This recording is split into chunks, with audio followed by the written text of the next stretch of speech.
அஸ்ஸலாமு அலைக்கும் ஃப்ரெண்ட்ஸ். இந்த ப்ரான்ஸ் வந்து வறுத்து சாப்பிட்டாலே ரொம்ப சூப்பராக இருக்கும். அந்த குளிர் காலத்துலாம் இதமாக இருக்கும். இதே வந்து எல்லாத்துக்கும் சைட் டிஷ் ஆகும். இதை க்ளீன் பண்ணுறது தான் கொஞ்சம் வந்து பெரிய ப்ராசஸ் இது. துபாயில் வந்து வந்து தோல்லாம் எடுத்து க்ளீன் பண்ணி கொடுத்துட்றாங்க. இருந்தாலும் உள்ளே பாருங்கள், முதுகுலையும் வயிற்றுலையும் இந்த அழுக்கு இருக்கும் நீட்டாக.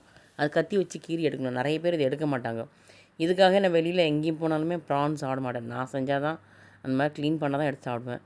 ரொம்ப சூப்பராக இந்த மாதிரி பண்ணிவிட்டு அதுக்கப்புறம் நல்ல தண்ணி வடிகட்டிட்டு மசாலா நம்ம வந்து வெறும் மிளகாத்தூள், உப்புத்தூள், இஞ்சி பூண்டு எதனாவது ஒரு 65 மசாலா அந்த மாதிரி போட்டுக்கிட்டோம்னா ரொம்ப நல்லாயிருக்கும். ப்ரான் ஃப்ரை வந்து பெரிய ஆழமான கடாயில் போட்டு பொரிக்கிறதுக்கு பதிலாக இந்த மாதிரி வாயகன்ற பேனில் போட்டு இந்த மாதிரி நீங்கள் தோசை மாதிரி திருப்பி விட்டு 2 பக்கமும் நீங்கள் 3 மினிட்ஸ் வேக வச்சிங்கனாக்கா சூப்பராக இருக்கும், நல்லாயிருக்கும்.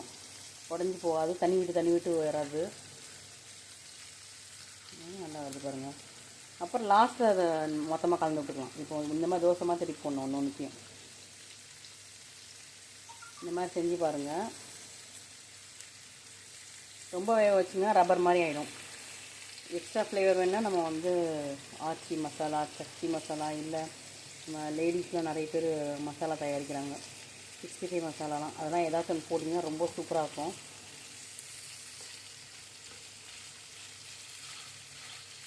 ஹோம்மேட் மசாலாலாம் நிறைய பேர் செய்கிறாங்க. யாரும் நம்பர் வேணும்னா சொல்லுங்கள், நான் வாங்கி தரேன். செம்மையாக இருக்குது பாருங்கள், சூப்பராக இருக்குது. லேடிஸில் போய் பாருங்கள், நிறைய டிப்ஸ் இருக்கும், ரொம்ப யூஸ்ஃபுல்லாக இருக்கும். செக் பண்ணி பாருங்கள். தேங்க்யூ.